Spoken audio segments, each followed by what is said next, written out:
पढ़ा, acidosis, alkalosis, है ना, बॉयल, कार्बन का लैप्सेस, सेलुलाइटिस, एरिसिपेलस, डर्मोइडसिस, sebaceous cyst, types of the tumor, difference between the benign and malignant tumor, type of the cancer, spread and cause of the cancer, rodent ulcer, है ना, warts, keloid, corn, एपोसिस sarcoma, ठीक, tetanus, skin grafting, sinus, fistula, ulcer, burn, ये सारे topic अपन ने पढ़ लिए हैं।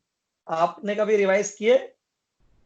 चलो, टेस्ट होंगे भैया, है ना, हर बुधवार वगैरह टेस्ट होगा। तो अब हम स्टार्ट कर रहे हैं गैंग्रीन।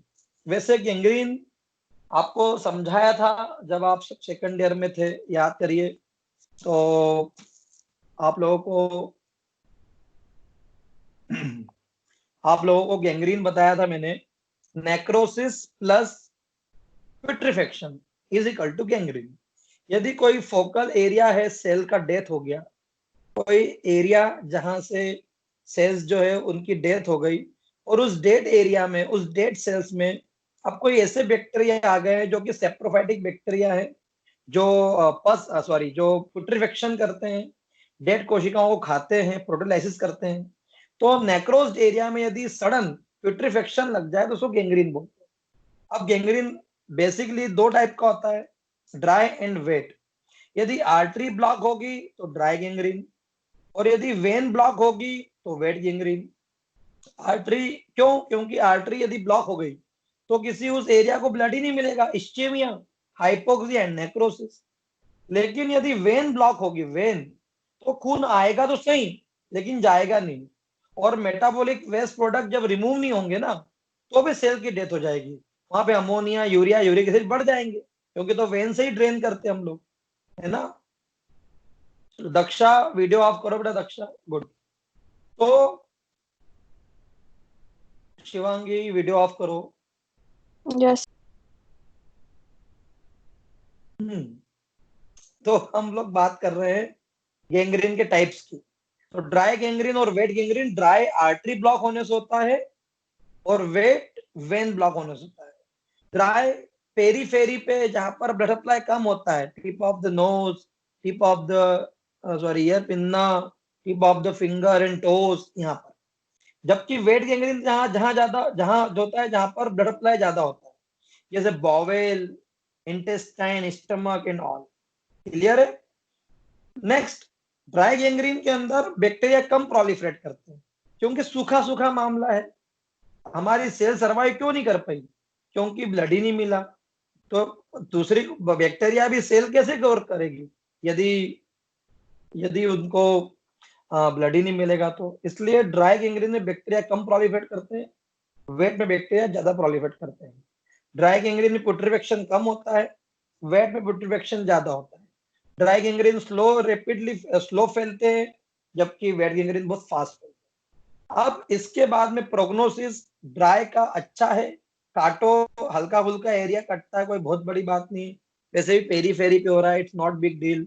लेकिन वेट गैंग्रीन तो ज्यादा वाइटल ऑर्गन्स पे हो रहा है, तो इसमें यदि गैंग्रीन बनेगा तो आंतें काटना पड़ेगी, है ना, लीवर काटना पड़ेगा, तो हालत खराब हो जाएगी। तो इसका प्रोग्नोसिस यानी फ्यूचर ऑफ डिसीज बुरा है। क्लियर है? चलो, शेरिन काजी वीडियो और माइक ऑफ करो, ठीक है। जो अभी जुड़ा है वो अपना वीडियो और माइक ऑफ करे। तो गैंग्रीन पढ़ा रहा हूं मैं। Gangrene is a death of the portion of the body with putrefaction. तो necrosis plus putrefaction is equal to gangrene. It must be remembered that gangrene is not just necrosis infection, but in every case of gangrene there should be infection with the saprophytic bacteria. जो dead tissue खाते हैं उन bacteria का necrosis में आना बहुत जरूरी है। नहीं तो नेक्रोस्ड एरिया में यदि मरे हुए कोशिका खाने वाले बैक्टीरिया आएंगे ही नहीं तो पुट्रिफेक्शन तो होगा ही नहीं, क्योंकि प्रोटीलाइटिक एक्टिविटी तो होगी ही नहीं। चलो, ड्राई गैंग्रीन बता चुका हूं, मॉइस्ट गैंग्रीन भी बता चुका हूं मैं आपको। ड्राई गैंग्रीन बहुत सूखा, रॉटन, ब्लैकिश एरिया होता है, बहुत लिमिटेड स्प्रेड होता है। वेट गैंग्रीन में हल्का सा मॉइस्ट, बहुत ज्यादा रॉटन एरिया होता है, बहुत ऑफेंसिव स्मेल आती है, क्योंकि वेट गैंग्रीन के अंदर या मॉइस्ट गैंग्रीन में प्यूट्रिफेक्शन बहुत ज्यादा होता है। ठीक है, चलो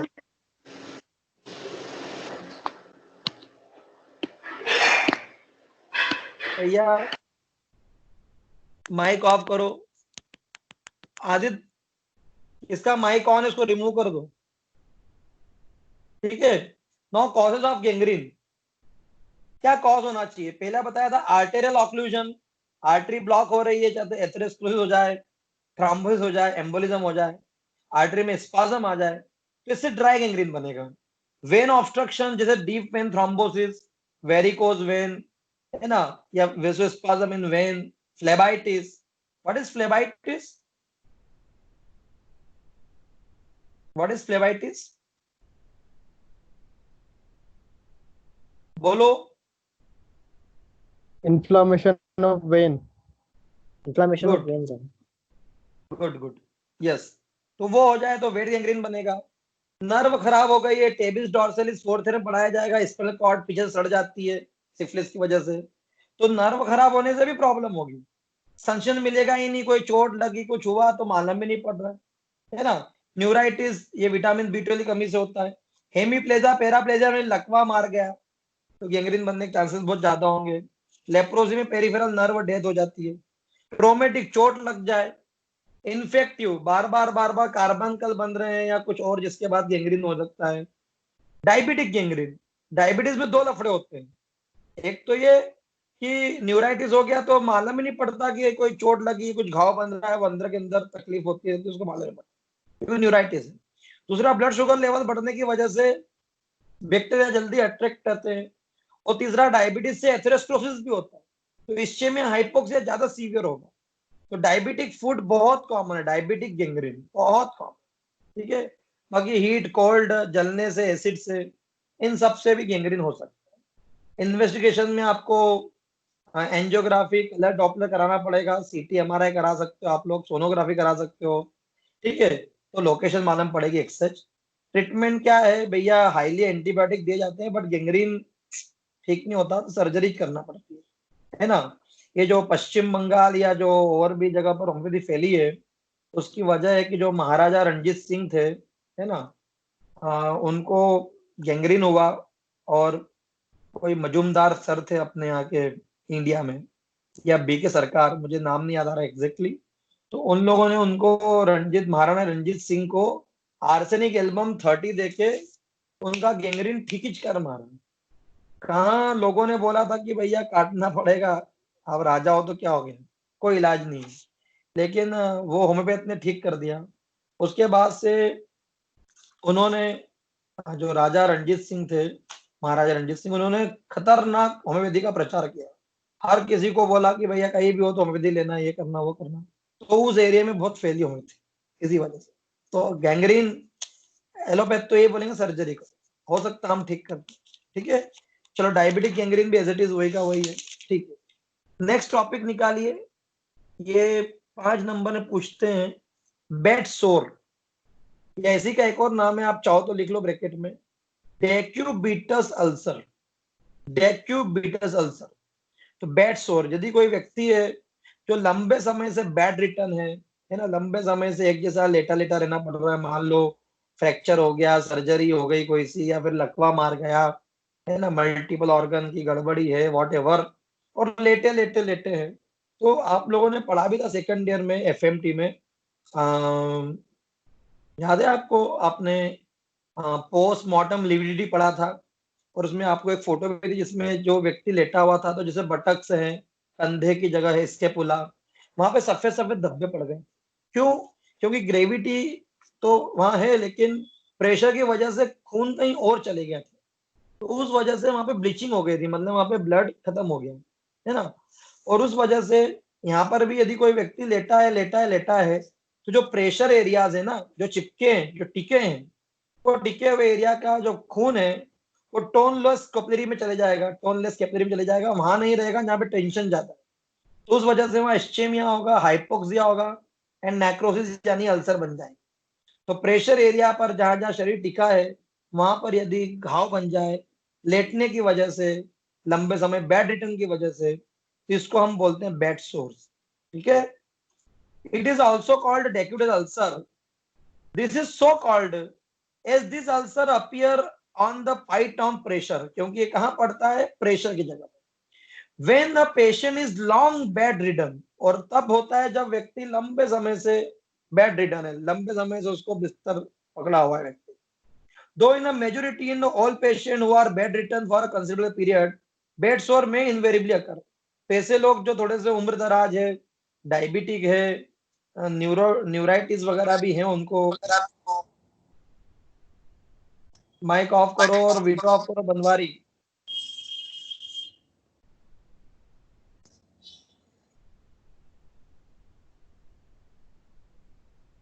कौन है भैया ये मास्क में, वीडियो ऑफ करे? कौन है भैया? वीडियो ऑफ करो। ठीक है, चलो आगे बढ़ते हैं।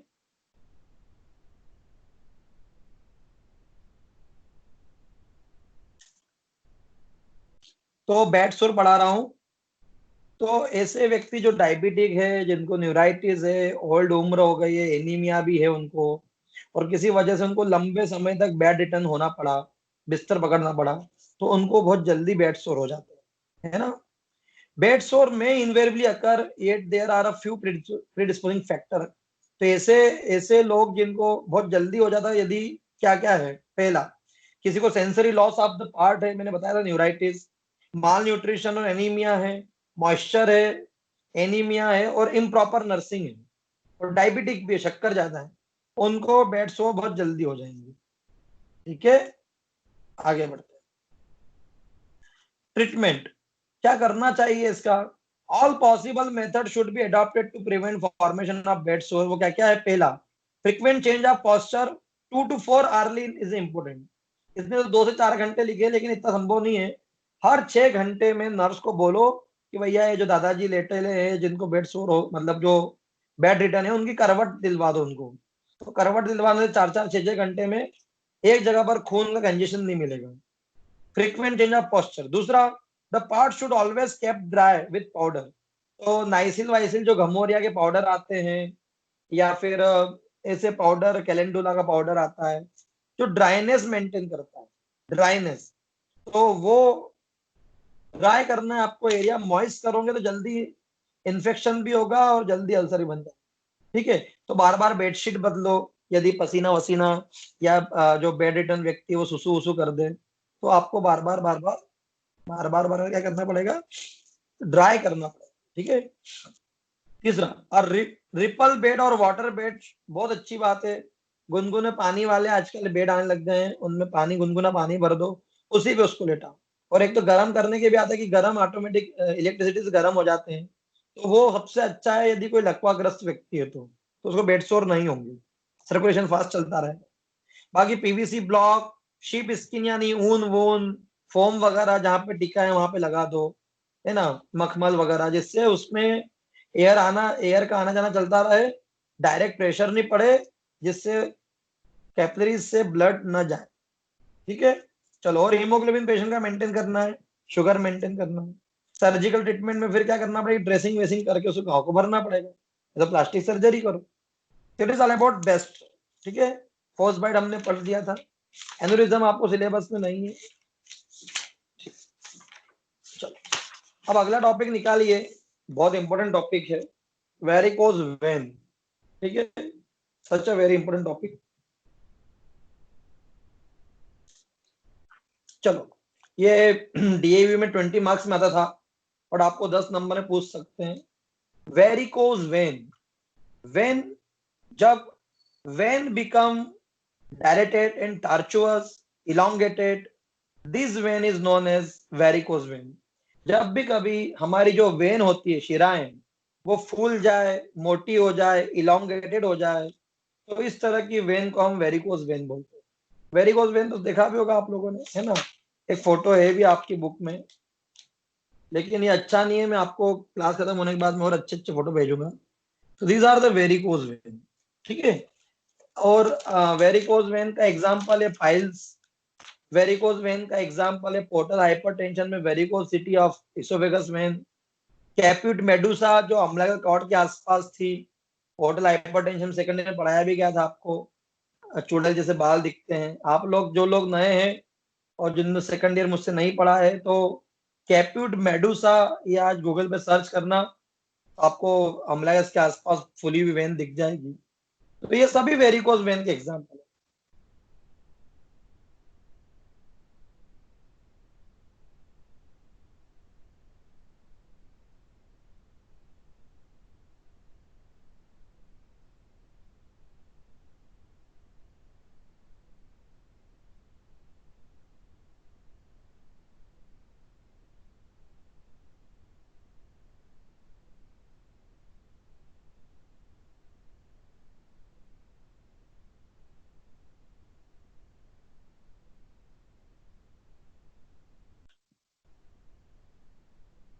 चलिए, मेरी आवाज आ रही है? कॉल आ गया था एक। तो वेरिकोज वेन स्टार्ट करते हैं। मैं आपको कुछ चीजें और बता रहा था कि इसमें आपके सिलेबस में जो है ना वेरिकोज वेन, वो ओनली लोअर लिम्ब की है। किसकी? Lower limb. बाकी पाइल्स आपको पीछे पढ़ाए जाएंगे। होटल हाइपरटेंशन भी सिलेबस में वो आपको पीछे पढ़ाया जाएगा, तो उसमें कैप्यूट और एसोजियल वेराइसिस वगैरह सब कवर हो जाएंगे। सारी वेरिकोसिटी आपको इस बार इस साल थर्ड ईयर में है, लेकिन अभी मैं जो पढ़ा रहा हूँ वो सिर्फ पाँव की वेरिकोज वेन पढ़ा। पाँव में वेरिकोज वेन बहुत कॉमन है। लेकेसिस, वाइपेरा, ये दो बहुत अच्छी होम्योपैथिक रेमेडीज है। वाइपेरा भी सांप से बनती है, लेकेसिस भी सांप से बनती है, और ये दोनों बहुत अच्छा काम करती है वेरिकोज वेन, है ना। आप लोग पढ़ना है इसके बारे में। तो हमारे पाँव की वेन, जो सुपरफिशियल वेन होती है, वो बहुत फूल जाती है। ऐसा लगता है जैसे सांप चिपक गए हो, ऐसे छोटे छोटे सांप के बच्चे हमारी पाँव की स्किन पे चिपक गए हैं, ऐसी वेन फूल जाती है। इसको varicose vein of lower limb बोलते हैं। और इसकी वजह क्या होगी? देखो बेटा, आप सब जानते हो, एक पेज पलटाओगे तो आपको मिलेगा भी कि हमारा जो लोअर लिम्ब है, आप में से कितनों को पता है पेरिफेरल हार्ट के बारे में? पेरिफेरल हार्ट मैंने पढ़ाया था फर्स्ट ईयर में, नाम तो कम से कम। सोलियस। सोलियस सर जो मसल। हाफ वेन्स होती है वो शायद। सोलियस काफ मसल, ये सोलियस। सोलियस, माइक ऑफ कर लो, माइक ऑफ कर लो। Soleus muscles is also known as peripheral heart. तो जो हमारी काफ की जो सोलियस मसल्स हैं, तलवों में भी जो हैं, वो नीचे से खून को ऊपर पहुंचाते हैं, है ना। फीमोरल वेन वगैरह में से ऊपर, इलियक वेन से, आईवीसी वेन, तो नीचे से प्रेशर से खून को ऊपर पहुंचाते हैं। इसे मसल पंप भी बोलते हैं। फर्स्ट ईयर में जब मैंने कार्डियक आउटपुट पढ़ाया तब भी बताया। तो सुपरफिशियल जो वेन होती है, पाँव में दो सुपरफिशियल वेन होती है, एक छोटी और एक बड़ी। नाम क्या है पाँव के सुपरफिशियल वेन के? नाम क्या है? सबक्लेवियन वेन, लेफ्ट और राइट। सब क्लेवियन। Yes sir.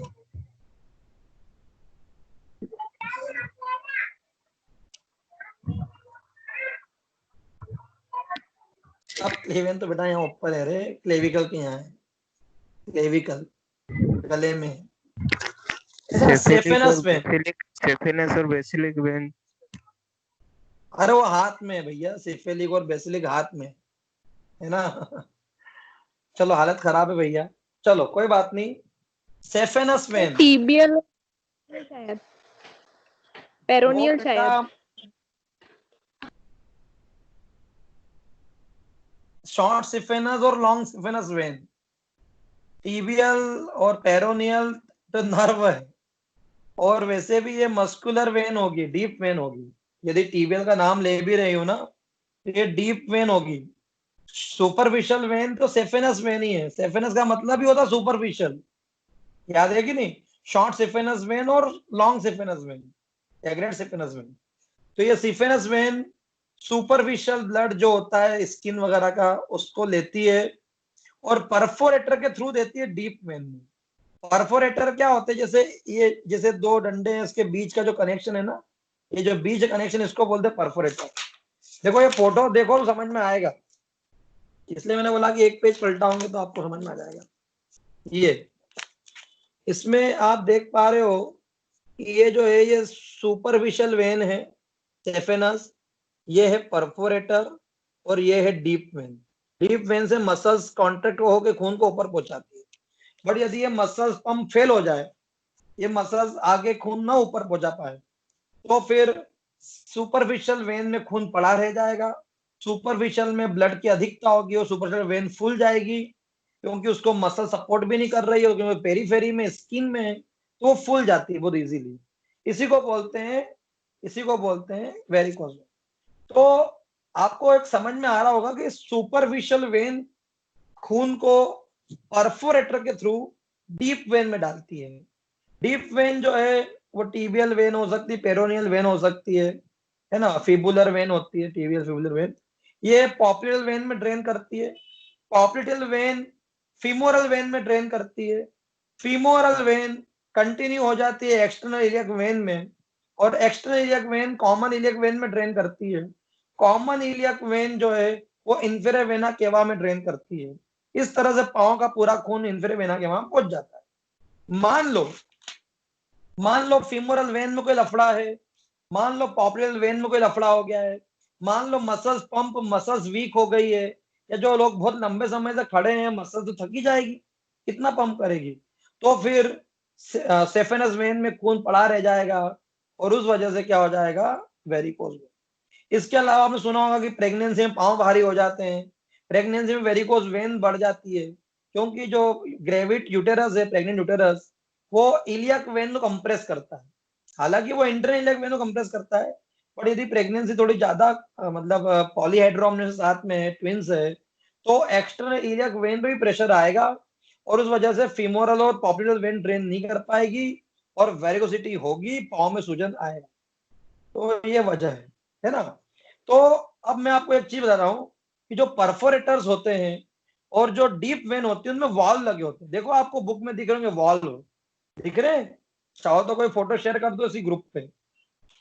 तो ये जो वॉल्व होते हैं ना, इनका काम होता है खून को नीचे से ऊपर पहुंचाना, वापस खून ऊपर से नीचे ना पहुंच पाए, ये इनका मेन उद्देश्य है कि जो खून नीचे से ऊपर पहुंचा दिया वो ऊपर ही रहे और ऊपर ही जाए, वो वापस नीचे ना पाए। वॉल्व का तो काम यही होता है, बैक फ्लो को रोकना। लेकिन कभी ये वॉल्व खराब हो जाए, परफोरेटर के वॉल्व खराब हो जाए, डीप वेन के वॉल्व खराब हो जाए, मसल्स खराब हो जाए, कोई व्यक्ति लंबे समय तक खड़ा रहे, या फिर पेल्विस वगैरह में गठान फाइब्राइड हो जाए, प्रेगनेंसी हो जाए, तो फिर उसको वेरिकोज वेन होता है। वैसे लिखा गया आपकी बुक में कि varicosity of the leg is a penalty of man, penalty to the man for its erect posture. यानी कि वेरिकोसिटी ऑफ द वेन जो है लोअर लिम्ब की, वो इंसान को जो लंबे समय तक वो खड़ा रहता है, जैसे कोई ट्रैफिक पुलिस वाला है, डेंटिस्ट है, मास्टर है, तो उन लोगों को यह बीमारी ज्यादा कॉमन है, जो खड़े रहते लंबे समय तक। ठीक है, चलो। तो डायरेक्टली ये एनाटॉमी का ये फोटो है, आपको देख लेना। ये एनाटॉमी मैं नहीं पढ़ाऊंगा और ना ये आपको पढ़ना है। तो डायरेक्टली आप कॉजेस पे आ जाओ। ईटियोलॉजी अगले पेज पे है, जहां पे वेन्स बने रखे ना, उसके बाद में सर्जिकल पैथोलॉजी। ठीक, तो देखो मैं नॉर्मल बता रहा हूँ। नॉर्मल क्या होता है? Under the normal condition the blood from superficial vein is pass to the deep vein through the perforator. Superficial vein से खून निकल के कहा जाता है? डीप वेन में। And from deep vein the blood is pumped up to the heart by the muscles pump. और ये डीप वेन से कहा जाता है, मसल्स उसको कॉन्ट्रैक्ट कर करके खून को ऊपर पहुंचाती है। पेरिफेरल हार्ट का जिक्र अभी इसलिए हुआ था। और इसके लिए जरूरी है वॉल्व अच्छा होना चाहिए, है ना, और ग्रेविटी नहीं होना चाहिए, ज्यादा प्रॉब्लम क्रिएट करना चाहिए। यदि ये मैकेनिज्म फेल हो जाएगी, वॉल्व खराब हो जाएंगे, ग्रेविटी बहुत ज्यादा मायने रखेगी, थोरेसिक प्रेशर ऊपर का बहुत बढ़ जाएगा, या प्रेगनेंसी वगैरह हो गई, प्रेशर बढ़ गया, तो फिर क्या हो जाएगा, खून जो है वो ऊपर नहीं जा पाएगा डीप वेन से। तो डीप वेन में खून भरा पड़ा रह जाएगा, तो फिर वो सुपरफिशियल वेन से भी खून मिलेगी, और सुपरफिशियल वेन में खून इकट्ठा होगा तो वेन इलांगेटेड हो जाएगी, टार्चुअस हो जाएगी। इसी को बोलते हैं वेरिकोज वेन। ठीक है, चलो तो कॉजेस पढ़ते हैं। Morphological factor, varicose vein of lower limb are penalty the man has to pay for its erect posture. Hindi में बोलूं, इंसान यदि लंबे समय तक खड़ा रहेगा तो उसको ये समस्या होगी, because the vein have to drain against the gravity. तो बेचारी वेन्स को against the gravity blood pump करना पड़ेगा, वो थक जाएगी। आप खड़े हो कि चल फिर नहीं रहे हो, फिर भी देखना अरे यार बहुत देर से खड़ा हो रहे, अब तो पाँव दुखने लग गए, और अभी काफ दुखने लग जाएगी, काफ तलवे दुखने लग जाएंगे, क्योंकि मसल्स जो है ना उनको पंप करना पड़ेगा, तो इस वजह से वेरिकोसिटी हो सकती है। अब प्राइमरी वेरिकोज वेन क्या होती है? These are the more common and the condition is mainly due to defect in the valve. Valve खराब हो गए, सिफेनोफीमोरल वाल्व खराब हो गया, सिफेनोपॉप्लिटल वाल्व खराब हो गया, या वाल्व ऑफ परफोरेटर खराब हो गई। तो डीप वेन के वाल्व खराब हो जाए या फिर परफोरेटर के वाल्व खराब हो जाए, वाल्व खराब होने की वजह से बैक फ्लो को हम रोक नहीं पाएंगे, खून नीचे से ऊपर जैसे ही जाएगा वापस वाल्व खुले ही है, वापस खून ऊपर से नीचे आ जाएगा, यानी खून नीचे का नीचे ही रहेगा। धक्का मारा ऊपर गया वापस नीचे, फिर धक्का मारा ऊपर गया वापस नीचे आ गया, तो खून नीचे का नीचे ही रहेगा, इलांगेटेड हो जाएगा। दूसरा सेकेंडरी कुछ और लफड़े हैं, जैसे mechanical factor like pregnancy, fibroid है ना, service cancer, deep vein thrombosis, hormone में प्रोजेस्टेरॉन जो मूवमेंट को कम कराता है इसलिए प्रेगनेंसी फिर आ गया, आर्ट्रियोवीनस फिस्टुला, आर्टरी में प्रेशर ज्यादा होता है वो खून को वेन में धकेल देगी, मैं फिस्टुला पढ़ा चुका हूं आपको 2-3 दिन पहले, है ना, इलियक वेन थ्रोम्बोसिस, तो ये सेकेंडरी कॉजेज है। इसके अलावा कुछ कॉन्जेनिटल भी वजह हो सकती है। Occasionally varicose vein may develop below the 20 year of age, and these cases are mostly due to either congenital arteriovenous fistula और venous hemangioma। मतलब बाय बर्थ आर्टरी वेन में फिस्टुला बन गई या बाय बर्थ हीमेंजियोमा वगैरह है, ट्यूमर व्यूमर है when में, तो उस वजह से बेचारे को बचपन में ही कॉन्जेनिटल वेरिकोज वेन हो सकती है। अब ये तो अपन ने कॉजेज देखे, बट कुछ प्रेडिस्पोजिंग फैक्टर भी होते हैं जिससे वेरिकोज वेन बढ़ जाता है चांसेस। पहला, प्रोलॉन्ग स्टैंडिंग, मैं नहीं बताऊंगा आप क्यों हो रहा प्रोलॉन्ग स्टैंडिंग, वही against the gravity blood pump करना पड़ रहा है। ओबेसिटी, वजन बढ़ जाएगा, इंटरथोरेसिक प्रेशर बढ़ेगा, तो उस वजह से प्रॉब्लम आएगी। प्रेगनेंसी, प्रेगनेंसी में इलियक वेन को दबाया जाता है और तो और प्रोजेस्टेरॉन की वजह से और कॉन्ट्रैक्शन स्लो हो जाते हैं। बुढ़ापा, मसल्स थक जाएगी, तो ये सब कॉजेज हैं वेरिकोज वेन। सिम्टम क्या है? इनिशियली सिम्टम्स नहीं आते हैं, फिर भी टायर्डनेस, वीकनेस पाँव में रहेगी, जब भी थोड़ा बहुत चलोगे तो पाँव दर्द करने लग जाएंगे, बट कॉस्मेटिक डिस्फिगरमेंट होगा। मान लो आपने बरमूडा वरमूडा पहना हुआ है और शॉर्ट्स पहने हुए हैं, और कोई जैसे ही आपको पाँव देखा, और ये क्या सांप के सांप क्या आ गए तेरे को, ये अरे केचुए क्या चल रहे तेरे पाँव में, वेरिकोज वेन। तो एक तो ये लफड़ा है। धीरे धीरे जब वेरिकोज वेन और बढ़ेगा तो मॉइस्चर आएगा, तो एक्जिमा होने लग जाएगा बहुत ज्यादा, स्किन पिगमेंटेड काली होने लग जाएगी, छाले पड़ जाएंगे हमारे त्वचा पे, है ना, तो ये देखने को मिलता है। पढ़ते हैं varicose vein. The commonest symptom is tired and aching sensation in the affected lower limb. तो जो भी अफेक्टेड लोअर लिम है उसमें टायर्डनेस फील होती है ना, थकान थकान लगती, बोले यार मैं जरा चलता हूँ डॉक्टर साहब मेरे पाँव हाथ बहुत दुखते हैं, ठीक है। पर्टिकुलर द काफ, और जनरली कहां पर, पिंडलियों में, काफ। दूसरा, शार्प पेन में भी complain in the grossly dilated veins, जो फुली हुई वेन है उसमें दर्द होता है। समटाइम पेशेंट में सफर फ्रॉम क्रैम्प्स।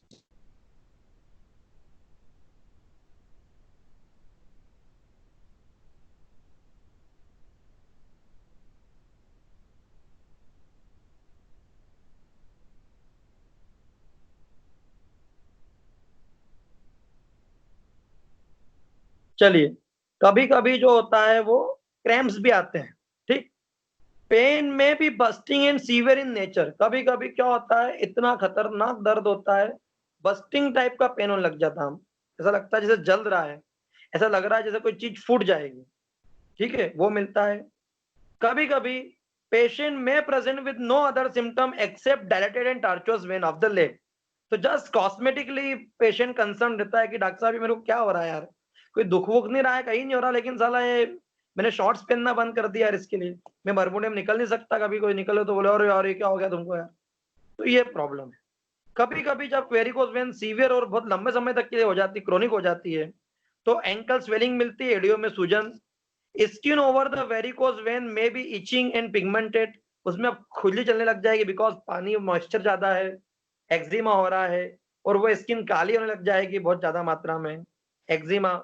और विनस अल्सर, कभी कभी वो वेन वहां से बस्ट हो जाएगी, और छाला बन जाएगा वीनस अल्सर। क्लियर है? तो ये सब आपको देखने को मिलती है।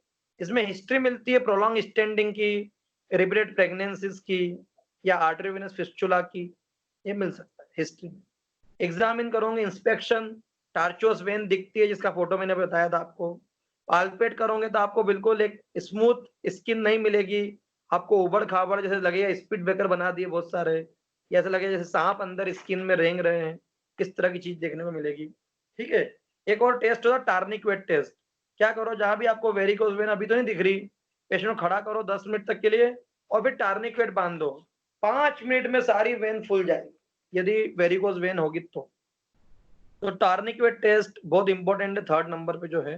ठीक, बाकी सोनोग्राफी वगैरह करा लो, है ना, वीनोग्राफी करा लो, कलर डॉपलर करा लो, सोनोग्राफी करा सकते, सीटी एमआरआई करा लो। What are the complication of varicose vein? पहला, थ्रोम्बोफ्लेबाइटिस। यदि वेरिकोसिटी बनी रही तो मैंने कल आपको पढ़ाया था थ्रोम्बोएंजाइटिस, बर्जर डिसीज। अब बता रहा हूं थ्रोम्बोफ्लेबाइटिस, यानी inflammation of when terminating with thrombosis. तो वेन इन्फ्लाम्ड हो जाएगी, पिगमेंटेशन, पूरी स्किन काली पड़ जाएगी, एक्जिमा हो जाएगा, एंकल स्वेलिंग मिलेगी, वीनस अल्सर में होंगे, हेमरेज हो सकते हैं, वो वहां की स्किन फिर पूरी उसमें जो है यदि बोन वोन के आसपास है तो वो कैल्सिफाइड हो सकती है। ये वैसे मुश्किल है बट ये मिल सकता है। ठीक है? तो ये कॉम्प्लिकेशन है। नाउ ट्रीटमेंट क्या है? तो इनिशियल स्टेज में आया तो सर्जरी तो नहीं करना पड़ेगी, तो क्या पेलिएटिव ट्रीटमेंट क्या होता है? पहला, और ये कौन लोग कराते पेलिएटिव, मतलब जिसको अभी ऑपरेशन नहीं कराना है, कोई महिला प्रेग्नेंट है या किसी को डायबिटीज है अनकंट्रोल, तो अभी सर्जरी नहीं कर सकते हैं, या कोई वेट करना चाहता कि मैं 3 महीने बाद मेरे पास पैसे आ जाएंगे तब कराऊंगा, तो पेलिएटिव मोड ऑफ ट्रीटमेंट उनको करते हैं। क्या होता है इसके अंदर? पहला, अवॉइडेंस ऑफ प्रोलॉन्ग स्टैंडिंग, लंबे समय तक खड़ा रहना अवॉइड करना पड़ेगा भैया। कोई ट्रैफिक पुलिस है तो वो कुर्सी लगा के बैठे, डेंटिस्ट है हर पेशेंट के बाद में बैठ जाए 5 मिनट के लिए, है ना, मास्टर है तो बैठ बैठ के पढ़ाए जैसा भी हम लोग पढ़ा रहे हैं लॉकडाउन में। दूसरा, a crepe bandage and elastic stockings are applied from toe to heel. तो भैया थाई कुछ नहीं करना है, वो जो एयर होस्टेसेस जो स्टॉकिंग्स पहनती है थाई टू टो, वो स्टॉकिंग्स होना चाहिए, टाइट पहनना चाहिए, क्रैप बैंडेज पहन लो जैसे खून प्रेशर से ऊपर चलता जाए। ठीक है? When ever the patient seat और स्लिप, जब भी व्यक्ति लेटे बैठे तो क्या होना चाहिए, पाँव जो है वो हार्ट लेवल से ऊपर होना चाहिए, यानी जब भी लेटे तो नीचे पाँव में 2-3 तकिए लगाए जिससे स्वेलिंग उतर जाएगी और खून ग्रेविटी से जो है वो टुवर्ड द हार्ट आएगा, तो वेरिकोसिटी थोड़ी कम हो जाएगी। एक्सरसाइज लाइक बाइसिकल राइडिंग, और सबसे अच्छा होता है साइकिल चलाओ, साइकिल चलाने से काफ मजबूत होती है, काफ मजबूत होगी तो वेरिकोसिटी नहीं है। तो ये पैलिएटिव मोड ऑफ ट्रीटमेंट है। मान लो ये सब करने के बावजूद वेरिकोसिटी नहीं जा रही है तो फिर हमको सर्जरी करना पड़ेगी, जैसे पाइल्स में हम काट देते जो फुली हुई वेन है, और काटने के बाद में फिर हम उसकी रिकंस्ट्रक्शन सर्जरी कर देते हैं, तो दैट इज सर्जरी करना पड़ती, कोई इलाज नहीं। ठीक है? चलो, लाइकेशन कर सकते हो, धागा बांध दो, ये लाइकेशन विद स्ट्रिपिंग, जैसे देखा वाट्स में लोगों को भेड़ी वेड़े के बाल बांध के सुखा के पूरा काट देते हैं, ऐसे इसमें भी it is all about varicose vein. Same to same अगला टॉपिक है वीनस अल्सर, मैं पढ़ाऊंगा भी नहीं। Venous ulcer, it is the most important and common consequence of the varicose vein. ठीक है? मैं बता रहा हूं कि जैसे ही वेरिकोज वेन किसी को लंबे समय तक है, अनट्रीटेड है, ठीक ही नहीं करवा रहा, इलाज नहीं करवा रहा, तो फिर वो वेन फट जाएगी और क्या बना लेगी, वीनस अल्सर। ये देखिए आपको फोटो में दिखेगा, दिस इज, ये छाला बन गया। कितनी पुरानी वेरिकोज वेन होगी सोचो आप, इसमें तो घाव बन गया, इसको वीनस अल्सर बोलते हैं। इसके सारे कॉजेस सिम्टम्स सब किसके जैसे आएंगे,